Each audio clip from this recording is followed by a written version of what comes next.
esclave qui n'est pas capable d'assurer sa révolte ne mérite pas que l'on s'apitoie sur son sort. Cet esclave répondra seul de son malheur s'il se fait des illusions sur la condescendance suspecte d'un maître qui prétend l'affranchir. Seule la lutte libère. أعوذ بالله من الشيطان الرجيم بسم الله الرحمن الرحيم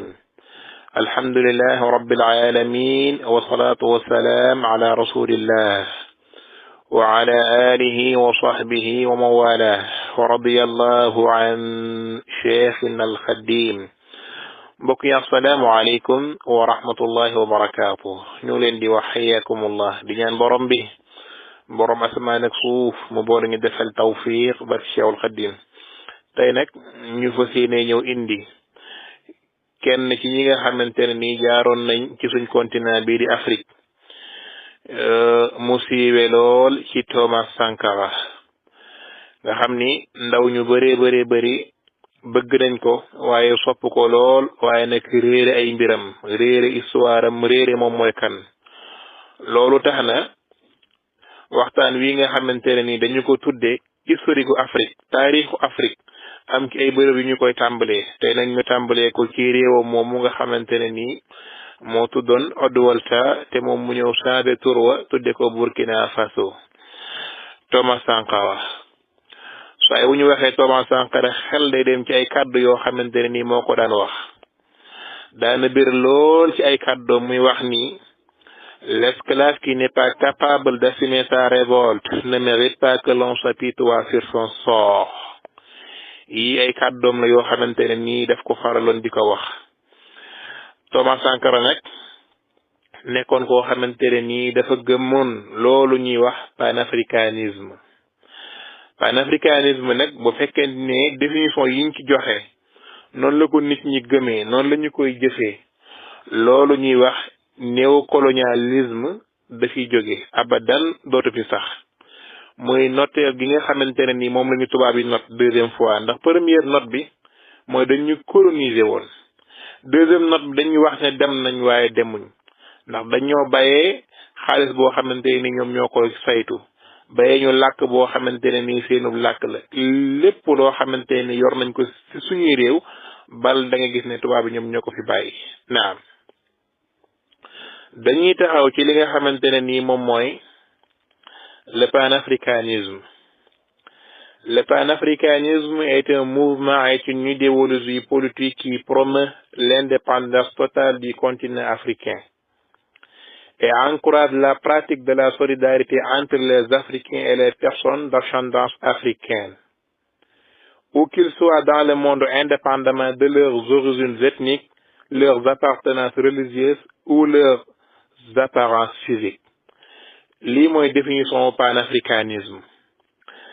xalaat bii nag bu fekkente ni Afrique dañ cee booloo nekk benn soqali Afrique dina gaaw lool lu jëme Afrique kanam dina gaaw lool lu dimbali Afrique dina gaaw lool ndax seeni xel ak seeni xalaat seen kàttan seen am-am ci lépp foo ab africain mën a nekk rek da ngay jëmmal loolu ñuy wax le panafricanisme kon duñu xaar ci benn réew benn bu mën a doon moo xam fu réew ma mën a nekk mu ñëw duñu soqalil suñu réew mi di Afrique ci lépp dañuy moom suñu bopp Thomas Sankara moom lii la gëmoon te ci lii la nekkoon di ko xeex naam Thomas Isidore Sankara ñu gënoon ko xam ci Thomas Sankara mu changé turu réewam daal di koy tuddee Burkina Faso réewu ñi nga xamante ne nii dañu am volonté réew ñi nga xamante ne nii dañoo jub tey jubal réew ñi nga xamante ne nii dañuy dox ci dëgg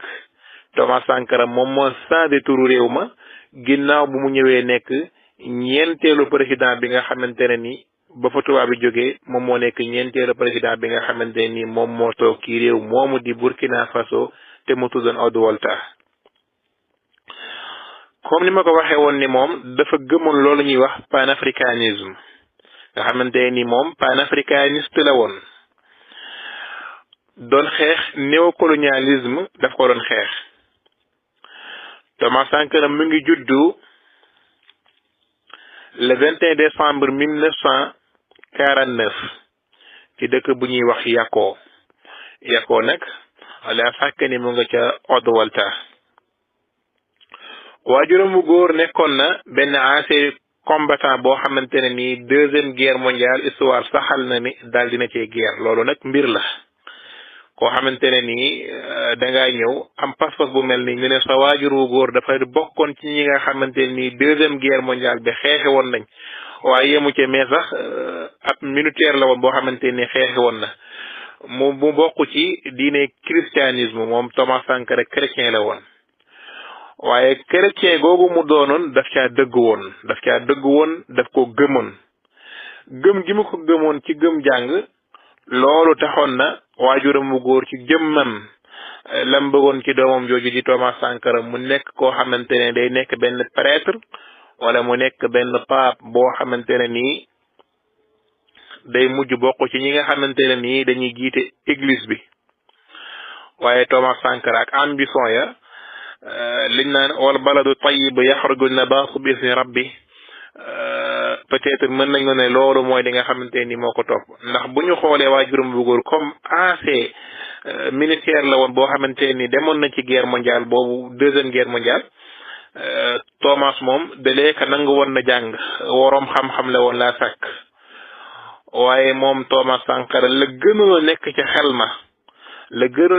xel ma mooy nekk koo xamante ni ak militaire ngay doon comme waajuram bu góor loolu moom moo tax mu dem def benn examen boo xamante ni pour mën a nekk militaire ginnaaw bu mu jàngee ba am bagam moom Thomas Sankara loolu nag mu ngi ko defee ci dëkkam boobu nga xamante ne nii fa la dëkk kay ci dëkkam boobu mu dëkk muy Odwalta fa la defee examen foofu la amee bac ginnaaw bu mu amee bac bi itam taxul mu yemal am njàngam foofu noonu ndax école bi mu génnee ba mu fa génnee dafa def directement ngir mën a nekk militaire Thomas Sankara bi mu bàyyeekoo foofu dafa def directement daal di dem ci réew moomu ñuy wax Cameroun mu ngi dem Cameroun fa ñuy wax Yaoundé ci benn école militaire bu nekk foofu fa la dem continuer waat am njàngam daal di gën a góorgóorlu gën a def ay recherche yooyu muy def yépp ngir mën a am xam-xam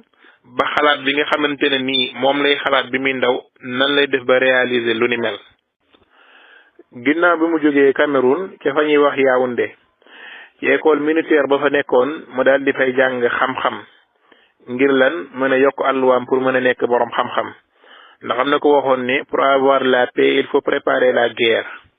kon moom fexe na ba préparer boppam ci cadre xam-xam ba kenn du wax ni Thomas Sankara nekkul borom xam-xam ginnaaw bu mu jógee Cameroun ndax dafa delluwaat Odwalta waaw wala déedéet Thomas Sankara dafa waaxu dem foofu ñuy wax Madagascar bi mu demee Madagascar daal di fay jàng science politique ak économie politique ak science agricole yëpp benn bu nekk jàng na ko ca biir Madagascar ngir lan yokku xam-xamam Thomas Sankara yemul foofu en 1972 Thomas Sankara fekk na benn révolution boo xamante ne ni amoon na ca Madagascar loolu nag dafa nekk loo xamante ni junju la ndax koo xam ne da ngaa dem jàng ci réew fekk fa aw nit wuy def révolution boo xamante ne dañ jóg ngir daaneel pouvoir loolu dina am lu muy def ci sa cerveau loo xamante ne nii boo demee boo gisee ci sam réew loo xamante ni injustice la wala nekk na loo xamante ni du dëgg pour nga jóg défendre lool wala nga dajale mbooloo dafay xaw a yomb lool te bi mu fekkee révolution boobu amoon ca Madagascar moom Thomas Sankara fekke na ko bokkoon na ci ñi nga xamante ne nii teewoon nañu révolution boobu yemu ca waaye ginnaaw loolu noonu ca biir Madagascar foofu nag jàng dafa waaye yemul ci jàng waaye dafa am ñoo xamante ne nii ñoom ñoo nekkoon ay idolam ku ci mel ni Karl Marx ay téeréem dafa bëri woon lu mu koy liir ak Vladimir Lénine ñaar ñii Thomas Sankara daf doon liir seeni mbind di ko saytu defoon leen exemple def leen delluwaay ku ci mel ni Karl Marx moom daf ko bëggoon lool philosophe am daf ko neexoon torop Thomas daf ko doon liir daan ko jàng macha allah jëloon Karl Marx mu nekkoon koo xamante ne ni référence am la bu yemoon foofu rek macha allah waaye yemu ca après Thomas Sankara bi mu jógee Madagascar dafa dem réew moomu ñuy wax Maghreb alors du ñoo koy wax Maghreb waaye tubaab bi ñoom ñu ngi koy wax Maroc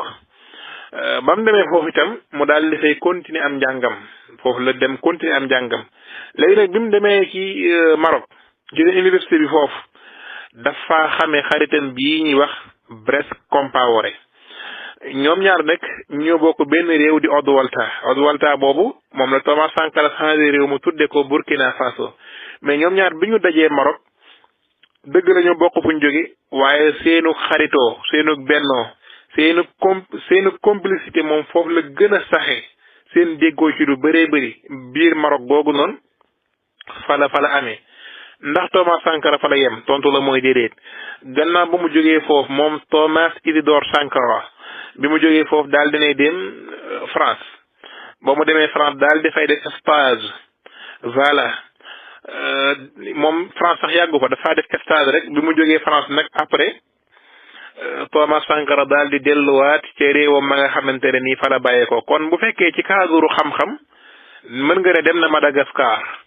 dem na Maroc dem na France waaye niki noonu itam dem na Cameroun te réew yi yëpp benn bu mu dem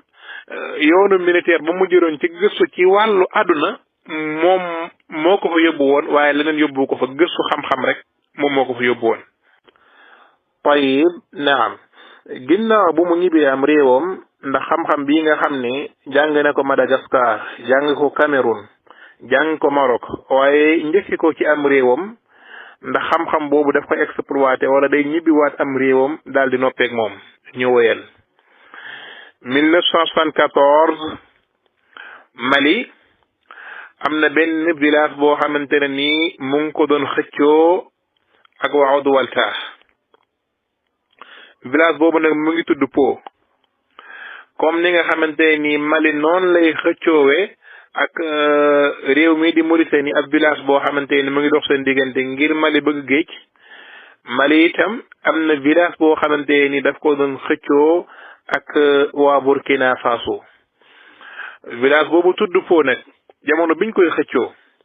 mbokk yi boobu capitaine Thomas Isidore Sankara moom mooy ki nga xamante ne ni moom moo jiite woon guerre boobu wala jàkkaarloo ak maliens yi pour guerre ak ñoom ngir wane ne village bi ci seen moomeel la bokk allahu akbar bi loolu amee Thomas Sankara daal di jiite guerre bi gañe gu leer nañ jël Po googu boole ko ci moomeelam wane ne seen moomeel la bi loolu amee nag militaire boo xamante ne nii dafa dem ca guerre ba gañe cofeel gi am réewam di am ci moom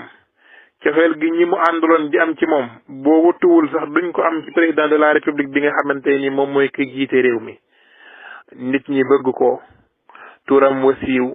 nit ñi di ko xëccoo ñëpp sopp ko mu nekk koo xamante ni ak siiwam foo ko takk wees na ko moom Thomas Sankara ndax lan effort bu rëy bi mu def ba gañe waa Mali ci village boobu nga xamante ne nii moom moo tuddoon Po daal di koy boole ci seen moomeel ginnaaw bu guerre boobu jàllee waxtu woowu mu ngi tekk Thomas Sankara ay atam bëriwul noonu sax xaritu Blaise Compaoré ba fañ mujj dana leer ci silsile bi ñu war a amal ndaxte ñu ngi dugg Burkina Faso ndax waxtu woowu mu jiite guerre bi mu ngi amoon 25 ans ay atam taxutoon mu bëri 25 ans dong la amoon bu guerre bi jàllee mu jiite benn centre de formation militaire di tàggat ndaw ñi nga xamante ni léegi am na autorisation mën a taxawal benn centre waaye avant que centre boobu di am moom Thomas Sankara dañ ko may mu taxawal benn unité boo xamante ne dafa nekk unité ngir aar dëkk bi mook Blaise Compaoré unité boobu li ko taxoon a jóg dafa nekk loo xamante ni jubluwaay bi yëpp moom mooy lan daal di taxaw tem ngir aar dëkk bi ci banditisme gi nga xamante ne ni moo ngi am wala aw nit wala jóge fële daal di leen attaqué ci loo xamante ne ci wàllu arme lay doon ak yu ni mel ginnaaw bu mu taxawee unité bu mu taxawalee unité boobu ngir aar dëkk bi Thomas Sankara nag bi mu jógee foofu ci la jiite benn centre boo xamante ne centre de formation la di tàggat ndaw ñi mi tàggat ci la leen di tàggat ci wàllu xeex wàllu bëgg sa réew di leen tàggat ci leen panafricanisme di leen tàggat ci leen ci bañ néocolonialisme nekk koo xamante ni dafay gëmloo nit ñi seenum réew di leen gëmloo seen bopp di leen soriloo lépp loo xamante ne ni daf leen di coloniser ndaw ñi ci lii la leen doon tàggat moom Thomas Sankara. kon gëmal ni moom bi muy nekk xele ci 25 ans rek am na benn privilège boo xamante ni ci biir réew mi ngir lan war a mën a jiite benn pouvoir boo xamante ni jiite ay ndaw di leen yar di leen tàggat kooku xele ki nekk ak moom di ko yar di ko tàggat mu koy gis cofeel gi muy am ci moom boo wutuwul sax du ko am ci ay waajuram yi nga xamante ni ñoom ñoo ko jur. te autorisation boobu joxoon nañ ko daal di koy jox moog Blaise Compaoré bul fàtte ne ñoom ñaar nag ca Maroc ca lañ gën a xamee ca Maroc ca lañ nekk ay waay ca lañ nekk ay gaayen biñ jël si waate gi seenum réew itam ba Thomas Sankara gagné guerre boobu nga xamante ni moom moo amoon ca Po seen digganteeg malien bu loolu jàllee mu ñëw taxawal benn unité moog Blaise Compaoré bu loolu jàllee ñoom ñaar Thomas Sankara ñoo jiite benn centre boo xamante ne ni centre de formation militaire la di tàggat ndaw ñi Thomas Sankara nag yemul foofu. alhamdulillah ginnaaw centre de formation bii nga xam ni moom la jiite woon ak unité bii mu taxawaloon moom ak Blaise Compaoré ngir aar réew mi bu loolu jàllee nag moom Thomas Isidore Sankara yemu ca dañ koo joxaat yeneen privilège yu gën a kawe yu ni mel ndax waxtu woowu mbokk yi réew mi mu nga tuddoon Odwalta ka nga xamante ne nii moom moo nekkoon président de la république bi mu ngi nekkoon Saïd Serbo mii nekk depuis 1981 en 1981 dafa jël Thomas Sankara mu daal di koy nommé secrétaire d'État à l'information léegi Thomas Sankara yi privilège yi mu amoon ca gannaaw yépp Saïd Serbo mi nga xam ne moo jiite réew mi daf ko nommé secrétaire d'État à l'information léegi kon tey moom Thomas Sankara secrétaire la boo xamante ni ci cadre information ci état bi moom la ñu ko nommé kan moo ko fal loolu président de la république bi nga xamante ni moom moo jiite réew mi mbokk yi bu leen fàtte panafricanisme loolu dafa nekk idéologie nekk doctrine boo xamante ni Thomas Sankara daf ko gëm dafa bëgg réew mi bëgg Afrique xalaat bi nga xamante ni moom la Nations Unies amee Amérique amee ko réew tubaab bi amee ko bu ko raw la Thomas Sankara amee woon ci Afrique mu bokk ci ñu néew ñi nga xamante ni amee woon nañ position bu mel nii réew mel ni mu nekk danañ fa dugg lañ bët seen histoire lañ bët seen taarix ngir nit ñi mën a xam lan moo fa xew ñu comparé ko historique gu Sénégal ba xam ñoo leen raw waa wala déet. Thomas Sankara nag ginnaaw bu loolu amee ñu fol ko secrétaire d'État à l'information dafa nekk koo xamante ni daa wuteeg nit ñi ci xalaat wuteeg nit ñi ci jëf. ndax li yéeme lool moom bu mosaan di xëy si oto yi nit ñi di yéeg ñii naan ay ministre lañ wala ñi naan ay député lañ wala ñi naan ay maire lañ ak ay sous-préfet yooyu moom daawul yéeg yooyu Thomas Sankara bu mosaan di xëy si vélo lay war loolu nag am na lu ci suñ njiitu réew yi war a jànge ñi ñu fal fii ab war nañu am luñ ci jànge képp koo xamante ni fal nañ la itam war na am loo ci jànge ndax moom bi ñu ko folee bu ko neexoon muy war lix mais def ko mais à chaque fois que bu doon ñëw di liggéey ci vélo Thomas Sankara moom vélo la daan war vélo la daan xëysee daan ko gontusee daan ko defisee lépp loolu nag taxoon na ma wutee képp koo xamante ne ni yow bokk nga ci gouvernement bi di liggéey waaye nag yàggu fa yàggul ca gouvernement ba ndax lu tax 4 avril 1982 Thomas Sankara dafa rejeté gouvernement ba daal di génn ndax lu tax mu génn moom kii nga xamante ni moom moo ko namoon secrétaire muy Saïd Serbo ñoom ñaar dañoo bokkatul ay xalaat bokkatuñu ay gisiin déggootuñu ci lu bëree bëri dañoo wute ñoom ñaar seeni mbir dafa nekk loo xamante dafa antagoniste ñoom ñaar def lu bëree bëri bokkatuñ koy xalaat ndax lu tax mooy Thomas Sankara moom dafa gëm panafricanisme daf ko gëm définition panafricanisme waxoon nañ ko dinañu ko waxaat ngir ki nga xamante ni moom mooy teewlu mën a xam dañu wax ni le panafricanisme est un mouvement, est une idéologie politique qui promeut l'indépendance totale du continent africain et encourage la pratique de la solidarité entre les Africains et les personnes d'ascendance africaine, où qu'ils soient dans le monde indépendamment de leurs origines ethniques, leurs appartenances religieuses ou leurs apparences physiques. loolu la ñu wax ci panafricanisme léegi Thomas Sankara lii la gëmoon mooy France dafa war a dégager wu réew yi leen di not yëpp dañu war a dégager wu mais nag président de la république bii nga xam ne moom moo ko fal di Seyid Serbo moom gisutoon loolu léegi nag bi loolu amee seeni xalaat mi ngi commencé wute te moom secrétaire lañ ko faloon après Thomas Sankara bon daal di génne ci gouvernement ba bi mu génne ci gouvernement ba nag Seyid Serbo mën nañu wone affaire dictateur wala lu ni mel ndax dafa doon tere nit koo xamante ne nii da ngay ñëw ngay jéem a mars wala ngay ñëw di jéem a lekki pono wala ngay taal wala nga naan lii neexuma ak yu ni mel loolu sax moom moo tax nag waaw loolu moom moo tax moom Seyid Serbo ci boppam daal di jël kii nga xamante ni moom mooy Thomas Sankara daal di koy tëj ca biir kaso ga waaw kay bu loolu amee ki la jël Thomas Sankara mi nga xam ne moom la forom secrétaire daal di koy jël tëj ko ca biir kaso ga mbokk yi xam leen ne Sankara am na benn pouvoir ak privilège boo xamante ni ci ndaw ñi ndax dafa yàgg ak ñoom ci fi mu jaar ak ñoom fi mu jaar ci njàng fi mu jaar ci cadre militaire tout ça am na cofeel bu ndaw ñi am ci moom alhamdulilah ginnaaw bu Seyid Serbo daal di jëlee Thomas Sankara ak mboolem ñi nga xamante ne nii dañoo xawoon a bokk ak moom idéologie wala doctrine ni leen ràpp ca kaso ga ndax lan wuteeg ñoom gisiin ak xalaat loolu nag bi mu amee réew ma daa jaxasoo Odewalta dafa jaxasoo daal di mel ni la yàlla xam doy na daal musiba mu rëy daal dafay judd ndax askan wa dañoo wàcc ca biir dëkk ba daal di fees mbedd ya dell kenn ku nekk di sànni ñee di taal ñuy dox doxu ñaxtu ngir leen Thomas Sankara mii ñu jàpp nees ko bàyyi keneen gën a gaawe du kuy dem kaso du sax ku ñuy dugal ci résidence surveillée waxuma laa nag kaso ndax moom résidence surveillée ca la ko Seyid Serbo daal di dugal bu loolu amee nag loolu mooy li nga xamante ni askan wi ñoo ko def mais dafa am lu gën a garaaw loo xamante ne ni am na ci gouvernement wu Seyid Serbo la ca garaaw loolu mooy 7 novembre 1982 arme ba dafa def benn coup d'état boo xamante ne ni coup d'état la bu doy waar waaye nag coup d'état ba mbokk yi kii nga xam ne mooy Thomas Isidore Noël Sankara mii nag la sakkani moom yoonam nekku ca bokkut itam ci ñi nga xamante ne ni digle nañ lu ni mel wala nu bëgg lu ni mel ñuy coup d'état Seyid Serbo yi nangu pouvoir bi ci loxom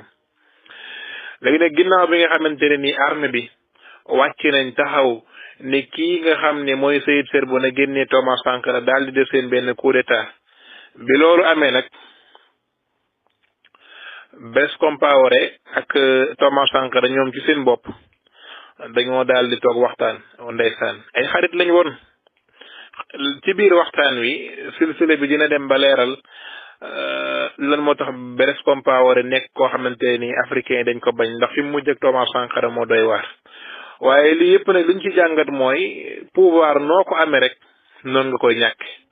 soo ko amee ci yar ak teggin ci noonu nga koy gouverner boo ko laajee ci vulgarité ak ignorance ak wax ju ñaaw itam mu gaaw mu yées ci noonu nga koy ñàkke moo tax pouvoir boo koy laaj rek laaj ko ci sérieux buñ la ko xësee ba jox nag su boobaa liñ naan critique jigul lu mooy ku ñu fal ndax buñ la folee luñ la critiquer ñoo la folal mais buñ la folul loo def lum tuuti pour ñu critiquer la nangu pouvoir ci say loxo day yomb lool pour ñu caricaturer la day yomb trop léegi comme que def nañ benn coup d'état nangu pouvoir bi ci Seyid Serbo léegi nan lañ def mooy Thomas Isidore Noël Sankara ak xaritan bii di Blaise Compaoré d'accord ñoom ñaar dañoo mujj jël pouvoir bi daal di fal kii nga xamante ne nii nag moom mooy médecin militaire bii nga xamante ni moom mooy Jean-Baptiste Ouédraogo Jean-Baptiste Ouédraogo mii nag moom mu ngi woon ci armée bi mais médecin militaire la kan moo ko fal ñoom ñaar ñoo ko fal Thomas Sankara moo ko jox pouvoir bi mook Blaise Compaoré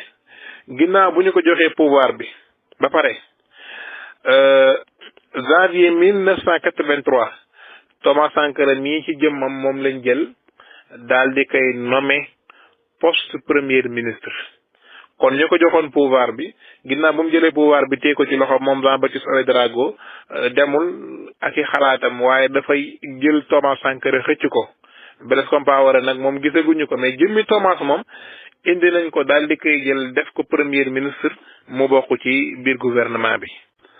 Alhamdulillah ginnaaw bi mu nekkee premier ministre nag moom Thomas Sankara ana nan la war a àndee gouvernement bi ci gouverner réew mi. Thomas Sankara bi mu nekkee premier ministre am na loo xamante ne nii defoon na ko lu am solo waaye ndax neex na Jean-Baptiste Ouédraogo loolu moom question la ndax dafa créé benn émission rajo boo xamante nii day daw chaque mardi soir ak chaque mardi dafay daw léegi émission rajo boobu li ko tax a jóg mooy peuple bi ci seen jëmm nañ am kàddu li ñuy wax la voix des sans voix nañ am kàddu te seen kàddu fan la jëm mooy ci ni gouvernement bi di doxee ndax ministre yi ni ñuy doxe noonu la ndax député yi ni ñuy doxe noonu la ndax ñi ñu fal ci réew mi ni ñuy doxale noonu la ndax président de la république ni muy doxale noonu la émission rajo bii moom la amaloon en tant que premier ministre créé benn émission rajo boo xamante ni askan wi moom nga ko jagleel nga xam ne askan wi ñoom nañuy wax li leen naqari képp ku am lu la naqari ki ab ministre ñëwal ci rajo bi nga waxe ko fi képp koo xam ni ni njiital réew mi di doxe wala ñi ñu fol ni ñuy doxe naqari na la wala gis nga loo war a wax ñëwal ci rajo bi nga waxe ko fi émission rajo boobu nag jàpp leen ni dina déranger ki nga xamante ne ni moom mooy médecin militaire boobu ñu jox pouvoir bi nga xam ne Sankara moo ko jox ak Blaise Compaoré muy Jean-Baptiste Ouédraogo léegi nag moom Thomas Sankara ginnaaw bi nga xamante nii mu ngi nekk premier ministre def na itam fee boo xamante ni bokk na ci li ñagasal digganteem ak Jean-Baptiste Ouédraogo ndax un jour dafa dem Libye bon avant boobu dafa mos a invité Muammar Kadhafi mais avant invitation bi dañuy taxaw ci benn fee boo xamante ni Thomas Sankara def na ko muy fee bu daw yaram boo xamante ni mii nuñ ko woon ci waa réewam ci ña ñuy fal ndax dafa dem Libye bi mu yeggee Libye mboolem li mu fere Libye ci xaalis indemnité yi nga xamante ni yëpp jaar na fa bon waa Libye dañ fay lépp ferewu fa dara léegi xaalis bi nga xamante ni joxoon nañ ko pour lan ay frais mag yu ni mel te waa Libye fay lépp bi mu ñëwee daf ko delloowaat Jean-Baptiste Ouédraogo mu ni ko man kat alal jii ma jële woon fii bi may dem ngir yóbbaale ko Libye pour faye ko la nga xamante ni mooy samay logement ak sama dund ak yu ni mel ak yenn transport yi may def waa Libye dañoo fay lépp ferewu ma fa dara kon alal ji bi ma fi jële woon ci réew mi mu ngi nii dolloowaat naa ko keesu réew mi dolloowaat naa ko ci gouvernement bi loolu nag bi mu amee waa réew mi nag dañu am mbégte am xol bu sedd lool ndax lii daawuñ ko gis ci ñi nga xam ne ñoom la ñuy fal ci biir réew mi noonu la Thomas Sankara meloon ci alal noonu la doyloo woon ci lépp ndax ko daan xëy see vélo moom wax dëgg yàlla te mën a yor oto loolu lu yéeme la nga dem Libye frais yëpp waa Libye fay ko xaalis ba nga xamante ni moom nga déparé woon sa réew nga mënoon ko jël dugal sa poos mu dollawaat ko waa réew mi loolu wax dëgg yàlla gore la waaye bëgg sa réew la yamu ca woon moom Thomas Sankara mu bëggoon réewam mii di Haute-Volta ndax xam leen ni Seyid Sebo bi muy jiite Jean-Baptiste Ouédraogo bi muy jiite njiit yi fi jiite nii yëpp taxagul turu réew mi saade ba tey Haute-Volta la ñuy am mais Thomas moo ko nar a saade loolu dina leer ci silsila ba incha allahu rabbi léegi bëggoon réew mi lool dafa bëggoon panafricanisme ñu jëmmal ko ci biir réew mi bëgg réew mi génn ci loxol tubaab yi génn ci loxol français yi génn ci ba set wicc waaye Jean-Baptiste Ouédraogo d'accordu loon moom dafa rejeté woon xalaatu Thomas Sankara boobu noonu kon dafa mel ni problème mooy commencé juddu seen diggante premier ministre bi ak le président de la république avril jot ginnaaw bu avril jotee Thomas Sankara defaat beneen fee boo xamante ne nii ba tey day déranger yéen nag yéenay xalaat ba xam ndax loolu jub na wala jubul ndax Thomas Sankara dafa jël Muammar Kadhafi mi nga xam ne moo nekk njiital réewu Libye ba woon nga xamante ne nii ñoom ñaar xaw na ñoom bokki xalaat moom itam dinañ ñëw ci mbiram incha allahu rabbi Thomas Sankara daal di koy invité ci biir réew mi defal ko invitation boo xamante ne nii Muammar Kadhafi daal dina ñëw ci biir réew mi dugg ci biir réew mi te ki ngay xamante ne nii mooy le président de la république Thomas Sankara yëgalu ko waxu ko dara invité wu ko yëgalu ko ci tous te moom mooy njiital réew mi ku toll ni Muammar Kadhafi dugg ci biir réew mi ba mën a ñëw gisee Thomas Sankara te njiital réew mi yëgu ko wax dëgg yàlla loolu moom naqari woon na naqari woon na Jean-Baptiste Ouédraogo naqari woon na ko ba ca kanam yàlla loolu nga xamante ne Thomas Sankara def na ko muy invité Muammar Kadhafi te tàgguwu ko yëgalu ko ci dara ganare ko Kadhafi génnaat réew mi daal di dem tayib naam ginnaaw bu Thomas Sankara invité Muammar Kadhafi loolu nekk naqar boo xamante ne ni Jean-Baptiste Ouédraogo daal dina koy mer ndax koo xam ne dalee que ñoom ñoo ko jox réew mi moo ko Blaise Compaoré waaye moom mooy wëlbatekuwaat fal Thomas Sankara premier ministre mu daal di fay gannaawal ci lu mel noonu loolu nag merloo ko ginnaaw bu mu meree moom Jean-Baptiste Ouédraogo 17 mai mu daal di fermer kii nga xam ne mooy Thomas Sankara daal di koy jël daal di ko yóbbu sous résidence surveillée kon ñoom ñoo ko joxoon réew mi Thomas nekk premier ministre def loo xamante ne nii bokkut ak xalaatam mu yenn waat Thomas daal di dugal sous résidence surveillée mu nekkati lu doy waar ginnaaw bu loolu amee itam réew ma jógaat taxaw ne ko hey dama ne loolu du ci dal kii di Thomas Sankara du koy dugg kaso ndax lu tax mooy dafa yaroog ndaw ñi kay xalaat ki yàgg wax ak ñoom yemu ca waaye itam formé leen ci lépp même bu tooñoon sax ba watul moom dinañ ko défendre te xam naa ne foofu moom doo xam tooñ na doo xam tooñul ñi am xel peut-être dinañ ko mën a defal analyse naam ginnaaw bu peuple bu jógee taxaw ne ko lii du fi amee réew ma nekk ci tension bu kenn xamul noo koy lijjantee Jean-Baptiste Ouédraogo itam jaaxle lool ndax ni nit ñi wàcce ci terrain bi yemu ca biñ demee nag ba ay guddi 1983 ci seen capitale boobu di Ouagadougou militaires yi ñoom ñoo jóg jël seen wàll ci xew mi commencé nag def ay bombardement yoo xamante ni bombardement yi doo xam yow nan nga koy tudde ndax lu tax mooy xaritam bii nga xamante ni moo ngi woon ci côté bi te ñoom ñaar ñoo àndoon jox Jean-Baptiste Ouédraogo pouvoir bi muy kenn Blaise Compaoré mbokk yéen te yéen a ngi bàyyi xel Blaise Compaoré fi mu jaar ak Thomas Sankara ku mel ni faaw da nga koy wóolu doo mos a yaakaar ne nga mel na laa rey ndax Blaise Compaoré nii bi ñu jëlee Thomas Sankara nëbb ko jant bi te Jean-Baptiste Ouédraogo def ko Blaise Compaoré moom moo waaxuwaat fan la dem mbokk yi am na réew muñ am na dëkk buñ tuddoon benn village bu tudd Po te nekkoon ci diggante Mali ak Burkina Faso te ñu ko doon xëccoo Thomas Sankara gite woon guerre bi militaires yi mu àndaloon foofu yëpp ba gañ a guerre bi boobu muy am 25 ans ñoom ñoo ñëpp Blaise Compaoré def leen contacter daal di leen jox ordre ne leen wàcc leen ngeen xeex ba ñuy libéré kan Thomas Sankara kon gis nga kon ñii ñoo génn taxaw def benn bombardement boo xamante ne Thomas Sankara day génn kaso ci nii wala ci ne militaires yooyu ñoo def loolu ok lii nag nekkul loo xamante ni gënal na Thomas Sankara ndax xam nga lu tax mooy Thomas Sankara diirub liñ ko def sous résidence surveillée waxtaan na ak Jean-Baptiste Ouédraogo bañ jox ko autorisation ne ko dinañ la bàyyi ci nu mu gën a gaawe moo tax bi Blaise Compaoré defee lu ni mel Thomas Sankara dafa wax Blaise Compaoré ne ko arrêteel ndax lu tax mooy kii di Jean-Baptiste Ouédraogo waxtaan na ma ak moom te daf may bàyyi mais Blaise Compaoré dafa rejeté lu ni mel ne ko hey Thomas lii ma commencé nii dama koy def muy lan damay xeex ba mu bàyyi la waaye duma xaar mu lay bàyyi bu loolu amee nag militaire waaxu di rajaxe di bombarde di teg bu après ñu daal di libéré Thomas Sankara ci nu mu gën a gaawe biñ ko libéré itam Thomas Isidore Noël Sankara moom moo génnal boppam dem ba ci kër président de la république muy Jean-Baptiste Ouédraogo ok daal di koy xamal ni mën nga génn réew mi nga dem fu la neex waaye jàppal ni kenn du la lor kenn du la laal kenn du la def dara kenn du la ko def léegi moom lii la wax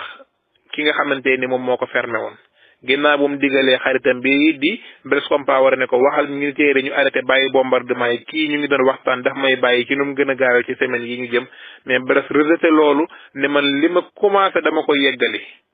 xam nga koo xamante ni dem na ba buñ la tëjee kaso sax moom mu taxaw nga ne ko bàyyil mu ne duma bàyyi damay guerre bañ génnee la kooku yaakaar naa boo génnee di nga ko wóolu torop buñ la ne kooku war na laa mën a reyaat gannaaw bi war na la mën a xëy rek rendi la facette romb la jàll suuli la xaaju guddi waaye la politique n'a pas de définition Machiavel loolu la leen waxoon su fekkee da nga bëgg a gouverner boo jaar ci kaw peuple bi bañ jeex tàkk defal li ngay def amul xol amul sentiment amul lii defal li ngay def ñoom ñëpp mooy seen sëriñ moo tax Blaise Compaoré loolu la appliqué loolu dinañ ci ñëw. alhamdulilah ginnaaw bu ñu libéré Thomas Sankara ci effort bi nga xam ni xaritam ba def ne ko Blaise Compaoré comme ni ma ko waxee woon léegi Thomas waxoon na dem ci kër Jean-Baptiste Ouédraogo waxtaan ak moom saafoonteeg moom xoolal ko ban yoon lay jaar dem yoonam xamal ko ne kenn du la lor loolu nag ginnaaw bu mu amee kon léegi mbokk yi fii di Odoualta muy Burkina Faso tey jii ay coup d'état fees na ko Saïd Serbo jëlee nañ ko fa Jean-Baptiste Ouédraogo jëlee nañ ko fa ana kan moo war a ñëw léegi militaires yi ñoo yore pouvoir bi le 4 août militaires yi ñoo booloo daal di jël Thomas Sankara jox ko pouvoir bi